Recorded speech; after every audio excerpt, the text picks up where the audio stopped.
Part 2.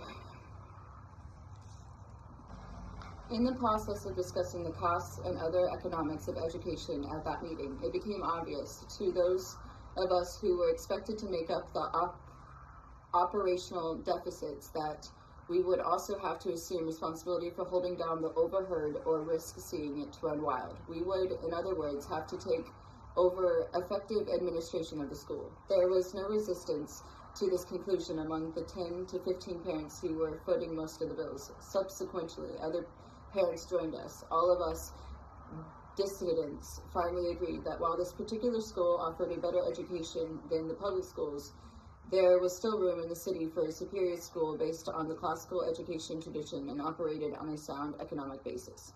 We were determined to open an independent school operation of our own by January 1st, 1960, and we did.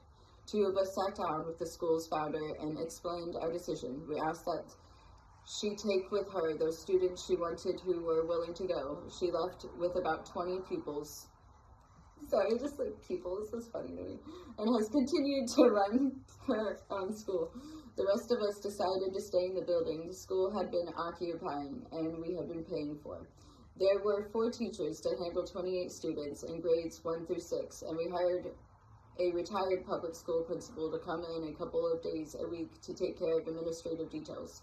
The school took off from there. Later that spring, we gave all the students the comparable public school exams for each grade and found they had gone significantly above average.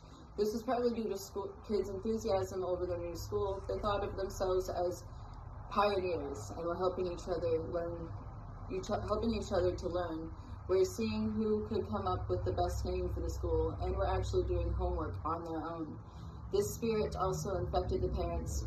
One Saturday, a group of fathers decided it was about time someone painted the 1-story school building.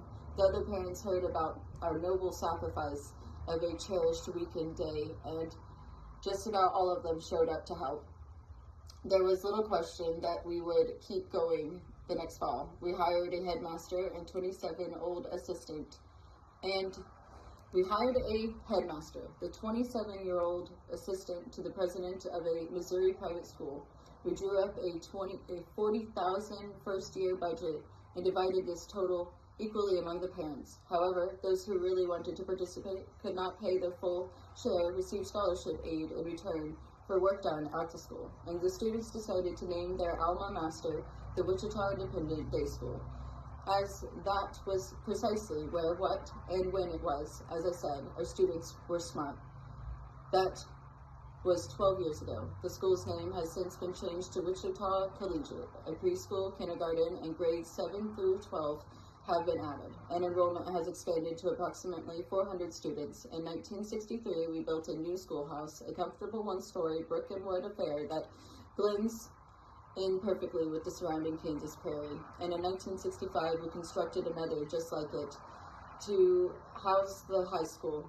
The high point in the school's history so far came when Collegiate graduated its first senior class in 1967. There is, of course, a purely selfish reason for me saying this.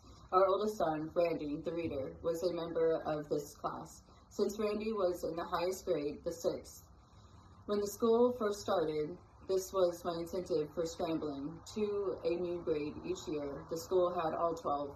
We were not about to send our son somewhere to finish his education. There were 12 students in this graduating class, and every one of them was successful in college. In all, a Wichita Collegiate School graduated 50 students between 1967 and 1970. 48 of these were still in college as of spring 1971, attending schools such as Gloucester, Baylor, Oxford, Christine, Salwini, and local colleges and universities. 15 of these graduates were semi-finalists in the National Merit Scholarship Competition, and 3 of them were finalists. Half of the graduates, 24, made their school's dean list at one time or another. On college entrance exam scores, collegiate students average almost 20 points higher than the national average, 573 to 485. This is a brief history of Wichita Collegiate School, how it got started, where it has gone, and what it has accomplished in purely statistical terms. It has never received 1 cent of public tax money, nor has it relied on special fundraising campaigns or charity contributions to bail it out of a hole. The school has been run on a business-like basis geared toward turning out an exceptional product. Along the way, my wife and I lost friends and offended relatives. We also formed many new friendships and received as much of an education as any of the students. Going into 4, philosophy and why we are here. Stay tuned. Much love, things.